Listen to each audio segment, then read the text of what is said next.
Konnichiwa. This is the ALM Busy Circuit's Akemie's Castle.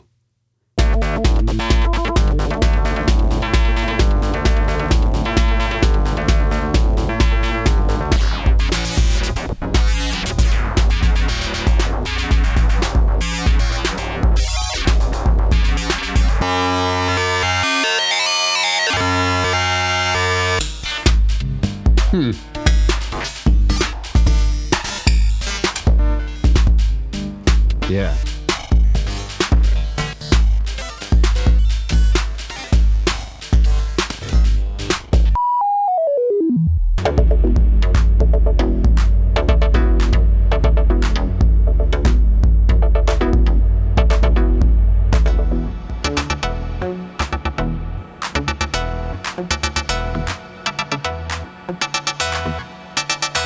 The Akemie's Castle is a knobby FM synthesizer in a Eurorack module.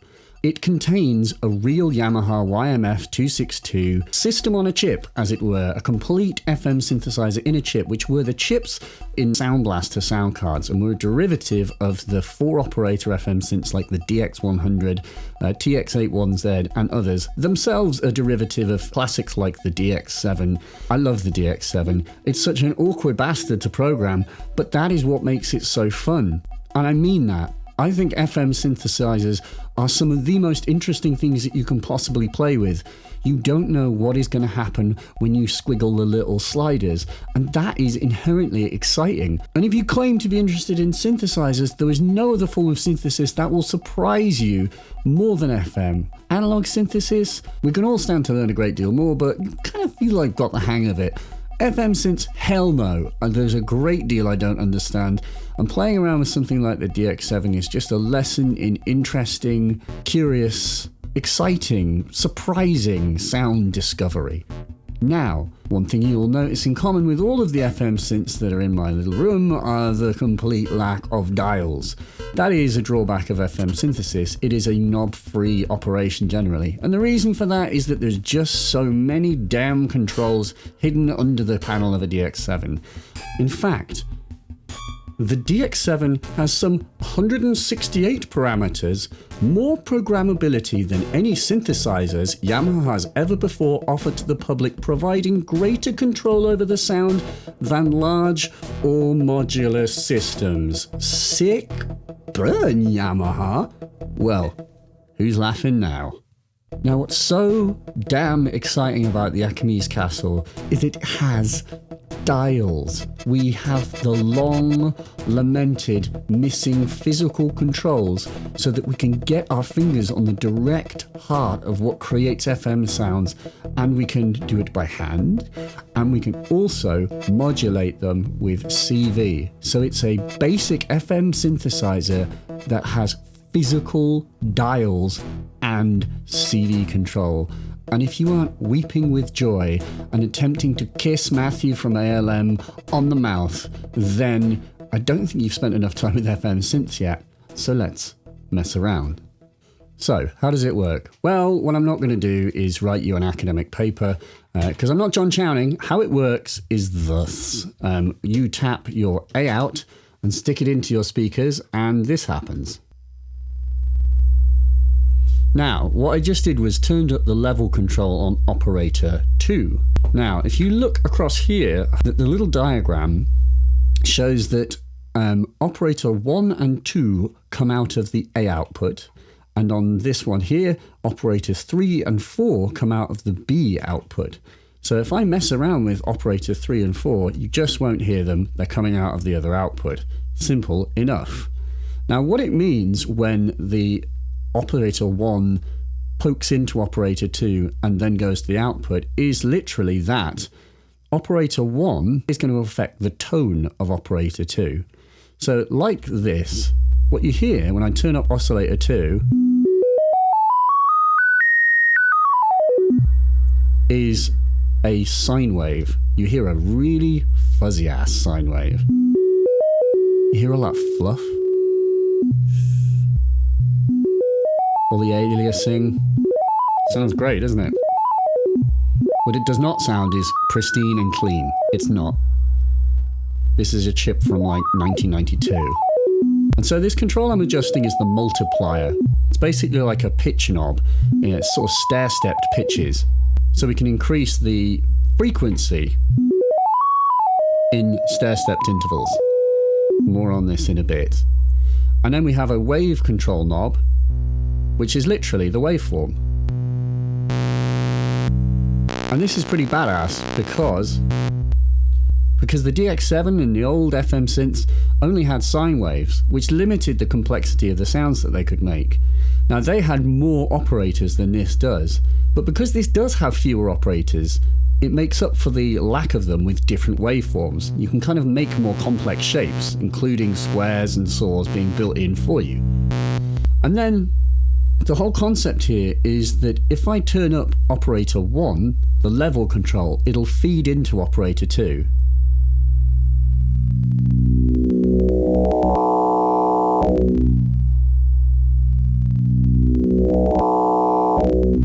And that is FM synthesis.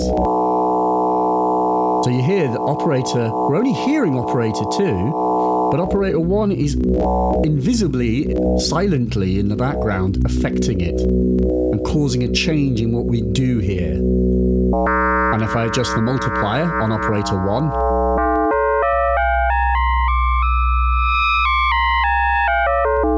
we can make these rad wow sounds. That rules. And I like the sound of changing that level. And like on a FM synth, they would give you envelope generators to adjust those.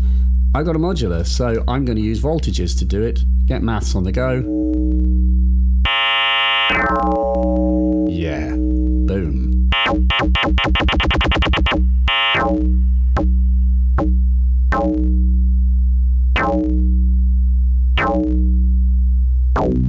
Yeah.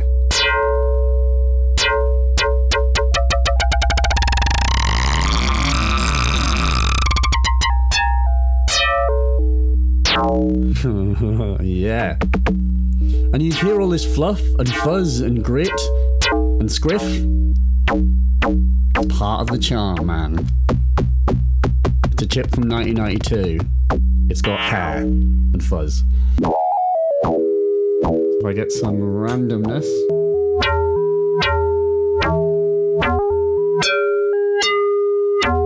And you can do this for pretty much every front panel control. Whoa. Yeah. Let's add in chords.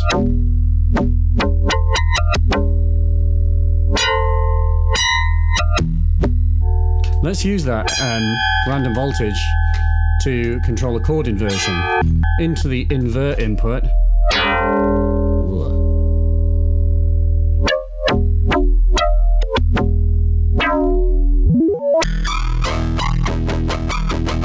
Oh yeah. Change the chord.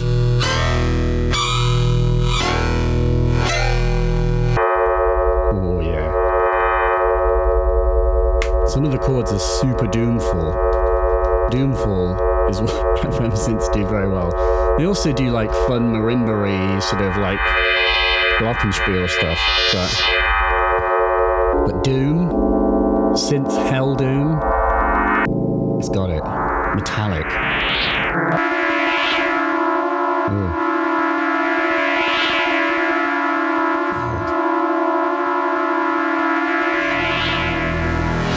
Ooh. There you go. And you just get these wonderful drones.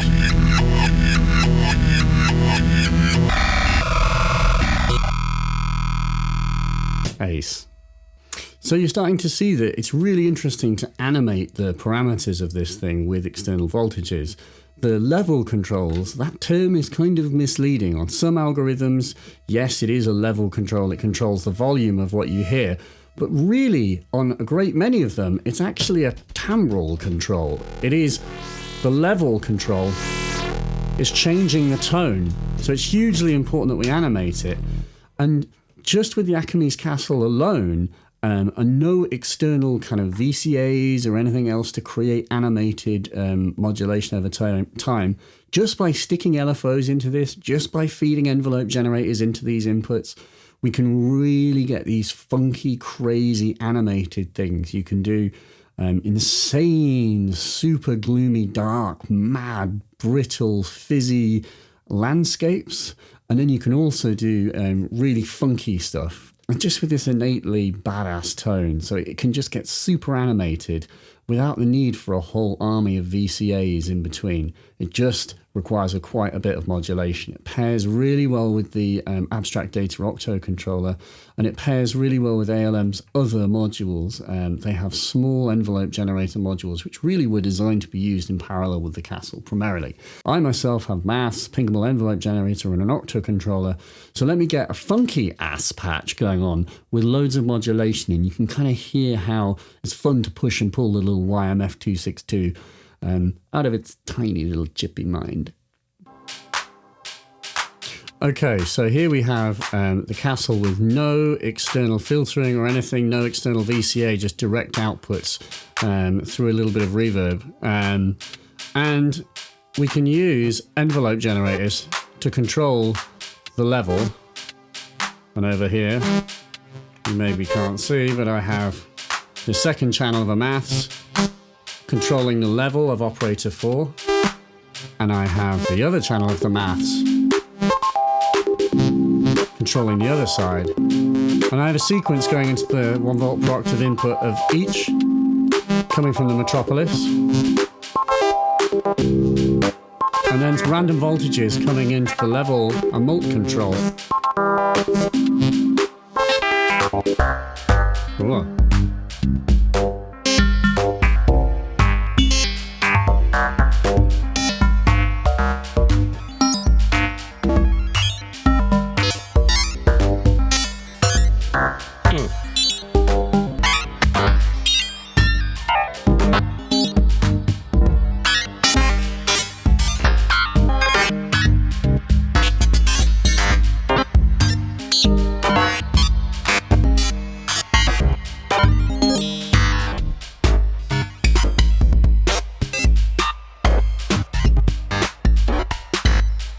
Yeah.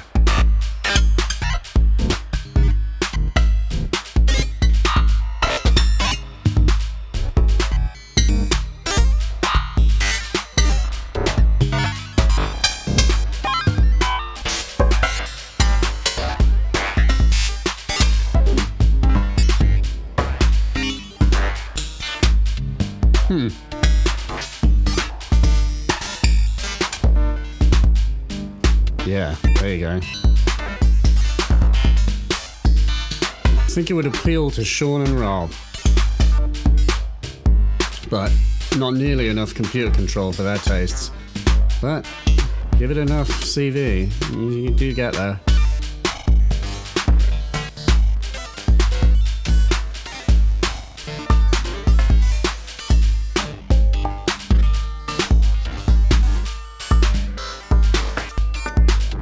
Yeah.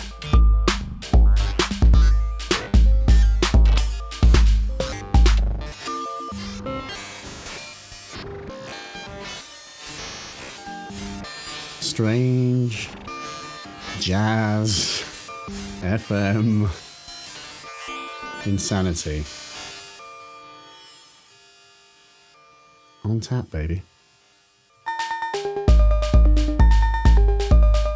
So this is the A output, and we're on the algorithm where operator 3 will affect operator 4, and we've got the level control up on operator 4 alone. And if I increase operator 3, you hear this.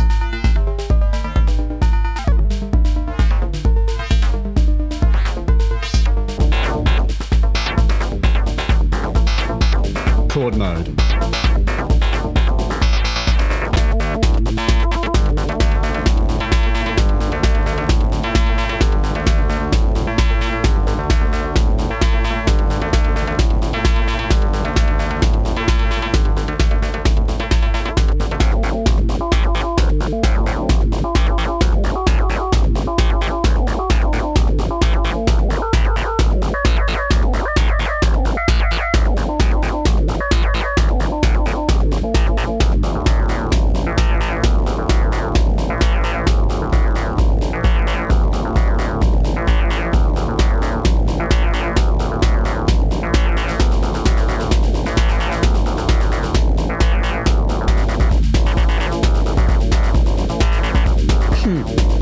Yeah.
Yeah.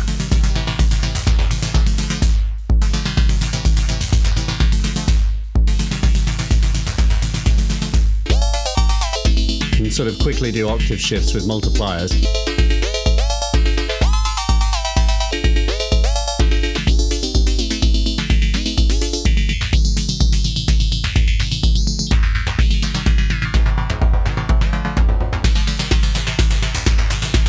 Nice.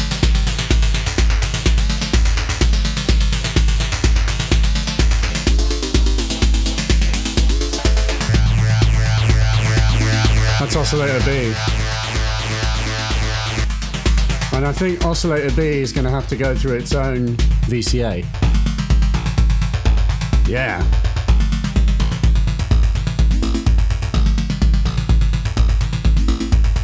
So that main chord is oscillator A, and then that bow, bow is B.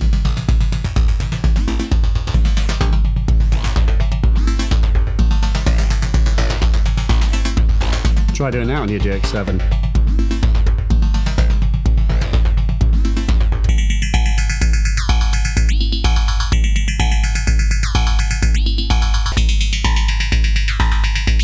changing the waveform. Oh my god.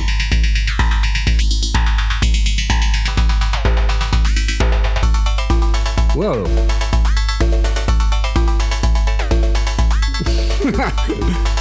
Suddenly gotten very like Caribbean and fun.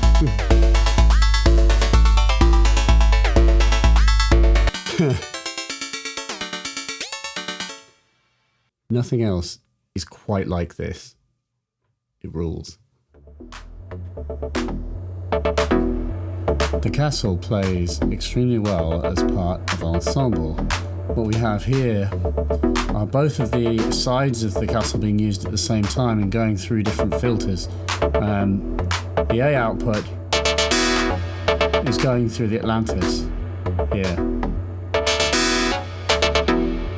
The B is going through the VSL VCF 74.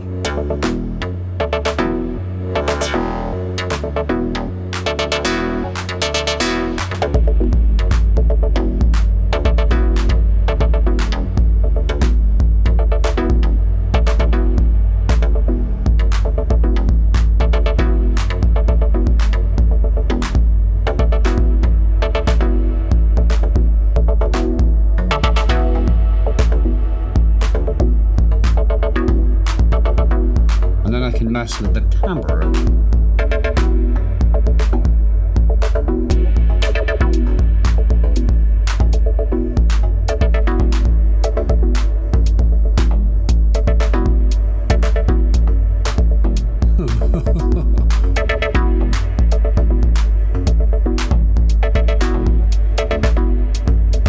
And then, if I blend in the Atlantis' oscillators, then of course I can augment the castle. Like I said, it plays very well with others. Oh my god.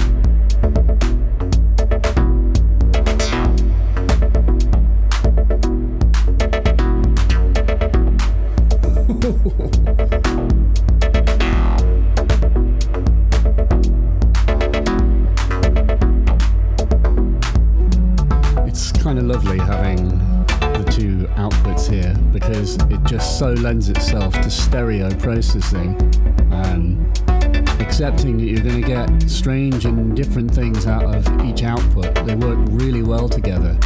They could be doing something completely different, but because the timbral controls of the operators combine to create a shared output, a sort of tonally shared output between A and B, it works best in stereo for me. But as we heard earlier, you can kind of do different things, have a little rhythmic bonk coming out of B, whilst you've got your rave chord coming out of A. It must be said that the fluffy grit of the castle, the sort of inaccuracy of it and its grittiness makes it so nice to run through filters. Of course, filters are the missing element from FM synths, and arguably they don't need them, but I think this example proves that they're quite nice.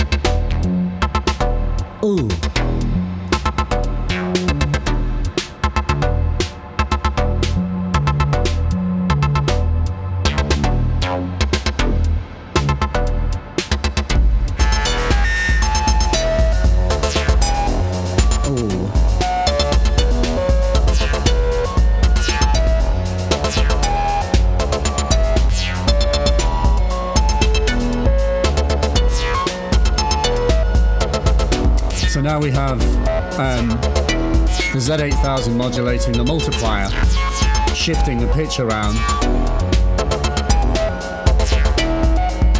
Wow.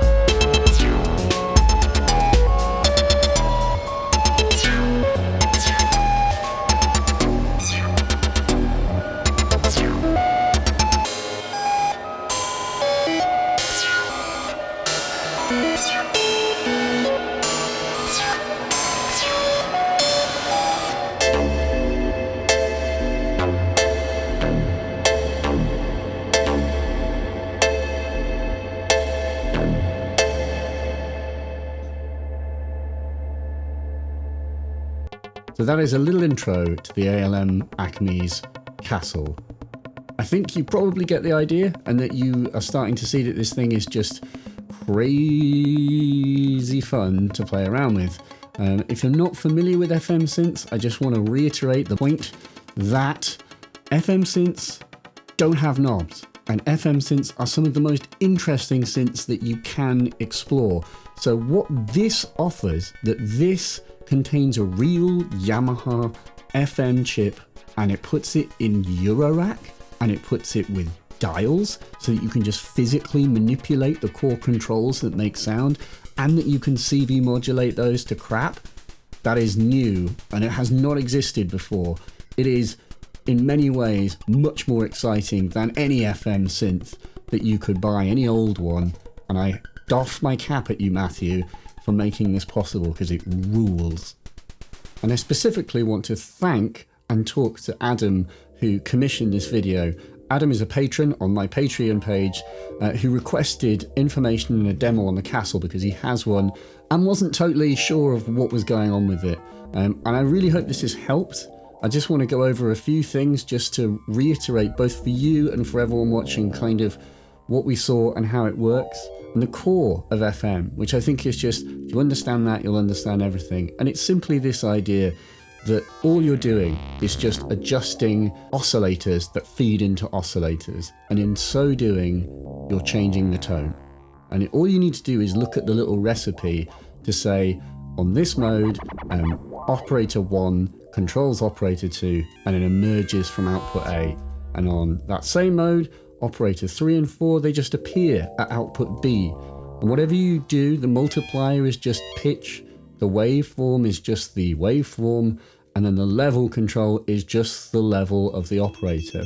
And all that's going to happen is for the ones that aren't right next to the output, then that operator to the left of it feeds into it and controls the tone. And all you need to do is just play and play and play, and just experiment. You know, all I'm doing here is I'm just messing around, and I'm just trying different levels, I'm trying different multiplications, I'm trying different waveforms and different combinations, because I don't know what's going to happen. I'm not clever enough to know that. And I think that was the inherent problem with FM synths, is really, short of John Chowning and a few geniuses and Ortega, I don't think a lot of people know what's going to happen when you turn up those level controls. And that's okay. That's the whole brilliance of FM synths. It's what I was saying at the start, is I don't know what's going to happen, and that is exciting. That is what is to be celebrated about this. I don't know what's going to happen when I apply modulation and things start happening at different times, because they're going to interact with each other in funny and interesting ways, and that's what's exciting about it. You can imagine how mental it must be to have so many options and to have so many kind of tonal possibilities that happen when these interact, but to do so behind a tiny little LCD screen with just one slider, where you've got to like page through menus to get to the other one, and a page through menu to get to the other one, a page through menu to get to the other one. It's why people dislike messing with FM synths, because you don't have two hands that you can just grab the controls and go, no, yep, no, yep, no, yep, no, yep, no, yep, no. And that's what makes this so exciting, that this makes that possible, that kind of FM synthesis exploration. That short of about the, Brian Eno, who's been able to have that Jellinghouse controller, and whoever's buying the DT7, by the way, D-Tronics, if you want a video on the DT7, send us one. I'll totally do you one. It's never been possible. And so I sort of want to answer your question of how does this work, by saying, just turn up the level controls, turn up the multipliers, and enjoy what you hear, and try and modulate it. You will really not run out of sounds to explore. There's a whole load of stuff. And something, when I reviewed this for Future Music, which I want to return to, is this idea that when you modulate it, the Castle can get to this thing where it really blurs the boundaries between melody and beat. Where like a beat is the melody, where a melody is the beat. And that's something that I saw Ortega play recently, and my God, like that was the beat is the melody is the beat. And Ortega are the masters of FM. And what I heard during, the hour or so that I was stood in the dark with my eyes closed, I heard FM. It was FM synths. It was software generated FM being pushed and pulled in all manner of different directions by software, algorithms, and you know, their own systems and sequences and however the hell they actually do it. But it was unquestionably FM, computer generated in this instance. And if it's good enough for Auteco, it's good enough for me. So, I hope you enjoyed. Thanks, and we'll see you next time. Bye. And now a word from our sponsor. I want to thank you again, Adam, for sponsoring this video and for being an awesome Patreon supporter. If you like these videos, please consider sponsoring me on Patreon. It is a place where you can chip in money every month to help fund the production of these videos. They take a long time, and it really genuinely helps me justify the amount of time it takes to do them. So please check it out. Thanks.